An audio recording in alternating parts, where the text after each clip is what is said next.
Okay, habari za majukumu, pole sana na kazi za hapa na pale. Kama ilivyo desturi na utaratibu wetu, tunakuwa tunapenda kuzungumza kuhusu masuala mbalimbali ya kiafya, hasa tunazungumzia kuhusu wanawake, tunazungumzia kuhusu wanaume, tunazungumzia pia kuhusu watoto. Tushazungumza vitu vingi sana ambavyo vinapelekea, vinavyochochea, vinavyoharibu mifumo ya uzazi kwa jinsia zote. Tulishazungumza sana na ni kweli nimepata maswali mengi sana, kwa nini hujaongea hizi siku mbili tatu, kwa nini hujaongea? Ni kweli tumesema kadri tunavyozidi kupata muda ndio tunapata kuongea, kwa sababu ya majukumu yanakuwa ni mengi, kwa sababu tunakuwa leo mara unaweza ukatukuta tuko Dar es Salaam, kesho tuko Dodoma, kesho tuko Arusha, kesho kutwa tuko wapi, tukiwa katika hatua mbili tatu za kutatua changamoto nyingi hasa za kiafya. Sasa kabla ya kupoteza muda, tulishazungumza baadhi ya vitu vinavyochochea kuharibu nguvu za kiume. Napenda leo tuzungumzie mada za kiume. Tulishazungumza sana kuhusu nguvu za kiume, tukazungumza kuhusu baadhi ya vitu, na mwanaume afya yake ya uzazi inaharibika kupitia homoni ya progesterone inapokuwa inashuka zaidi kuliko desturi. Ndio mwanaume anaingia katika wimbi kubwa sana la mabadiliko ya mwili katika baadhi ya vitu, na hatimaye anaingia katika wimbi kubwa sana la nguvu za kiume. Sasa mada leo tuliokuwa nayo mezani ni vyakula vitano ambavyo vinavyoua nguvu za kiume kimya. Natakiwa kwanza tujue kwamba adui mkubwa sana wa mwanaume hauko mbali sana. Yaani mtu anaweza akafikiri kwamba adui wa nguvu za kiume za mwanaume labda ni kitu ambacho kikubwa sana, lakini sio kweli. Ni kitu ambacho tuko nacho kila siku, na katika hicho kitu tulichokuwa nacho ni sahani ya chakula tunayokula. Wanaume wengi wanahangaika kwenye kutafuta dawa kuongeza nguvu bila kujua kwamba vyakula wanavyokula ndio hivyo vinavyoshusha testosterone na kuua mzunguko wa damu, na kupelekea vyakula vinasababisha kushindwa mtu kuingia katika wimbi, kupunguza kabisa uwezo wa kiume. Sasa moja ya sababu, kitu ambacho kinachosababisha hizi changamoto ni sukari iliyopitiliza. Sukari iliyopitiliza tunakusudia mfano soda. Tunatumia soda na chupa moja ya soda ina vijiko 12 vya sukari. Sasa ukijiuliza sukari inayobaki inaenda kuaffect wapi? Ina affect pakubwa sana.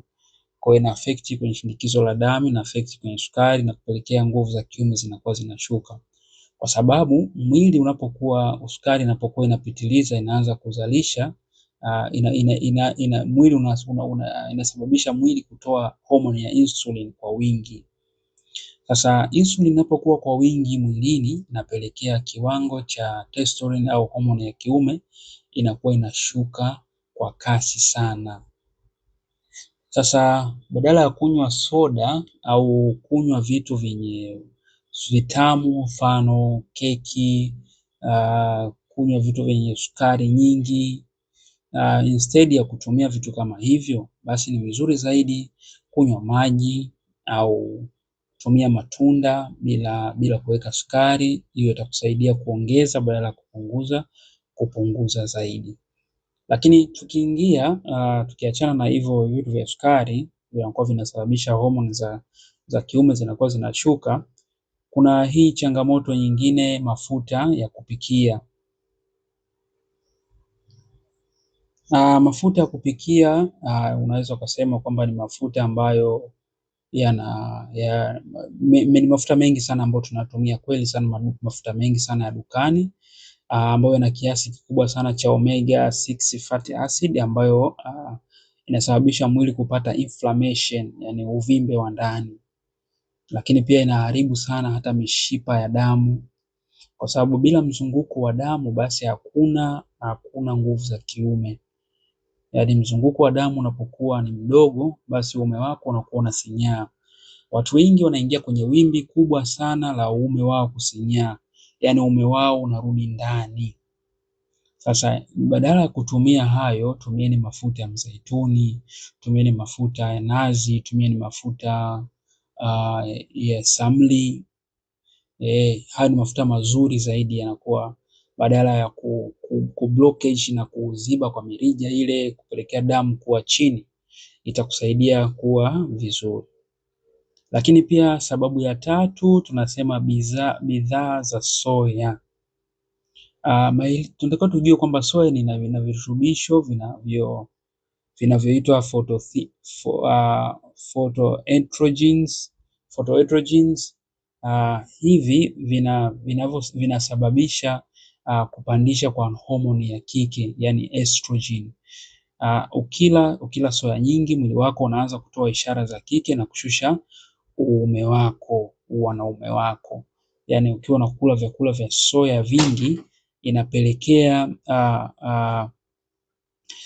uume wako unakuwa unashuka kiwango, kwa sababu homoni zinakuwa zinatawala mwili inakuwa ni homoni za kike, kwa homoni za kiume zinakuwa zinashindwa kufanya kazi vizuri. Lakini pia inatakiwa tufanye nini? Inatakiwa tupunguze matumizi ya maziwa ya soya au nyama ya kutengenezwa kwa soya. Hii inakuwa inapelekea changamoto inakuwa kubwa zaidi. Kwa tuache kutumia vitu kama hivyo. Lakini chakula cha tano au kitu cha tano ni pombe, yani tunakusudia hapa hasa bia.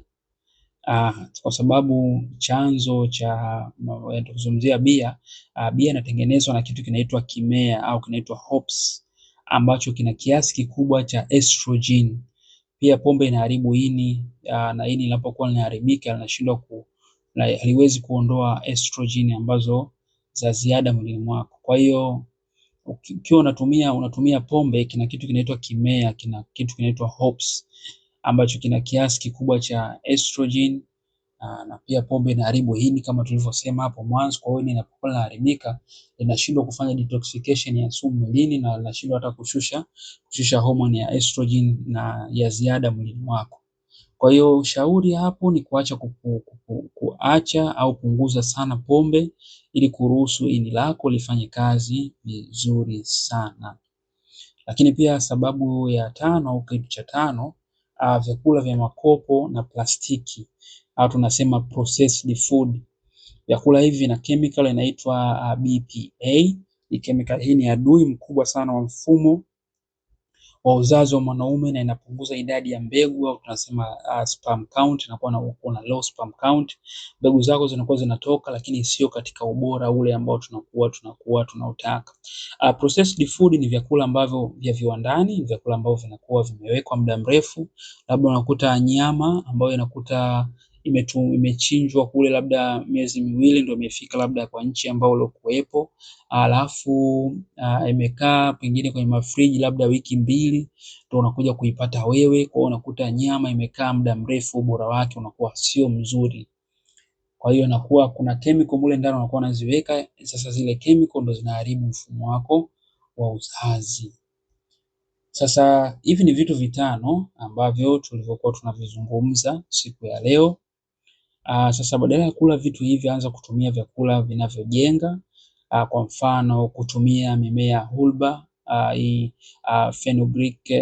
fenugreek seed au mbegu za flax seed ambazo zinakusaidia kusawazisha homoni na kuboresha mzunguko wa damu mwilini. Kwa hiyo ni vizuri zaidi ukatumia vitu kama hivi, vinakuwa vinakusaidia vizuri sana. Sasa kama umekuwa na changamoto ya muda mrefu wa upungufu wa nguvu za kiume na unahisi mwili wako hauna hamu kama zamani, kama ulivyokuwa awali, usisubiri mpaka hali iwe mbaya zaidi. Unaweza kuwasiliana nami kwa namba ya simu 0748 au unaweza ukaanza +255 alafu +255 748 739 726, au unaweza ukaingia kwenye bio hapo ukabonyeza hiyo linki ikakuleta moja kwa moja kwenye WhatsApp yangu, tukaweza tukaongea vizuri, tukakuelewesha vizuri, tukakupa ushauri mzuri ili uweze kufanikiwa pakubwa pakubwa zaidi. Kwa hiyo pengine tumeongea na wewe leo kuhusu mada hii na tumezungumza na wewe.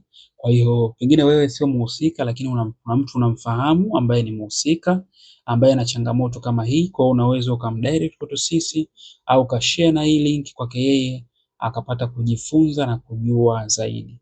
Asante sana, Mungu akubariki. Tutaonana katika vipindi vijavyo. Sasa usisahau kusubscribe, kulike na kucomment katika vipindi vyetu vinavyokuja, uwe wa kwanza kuweza kupata nakala zetu. Asante sana, Mungu akubariki. Tutaona wakati mwingine.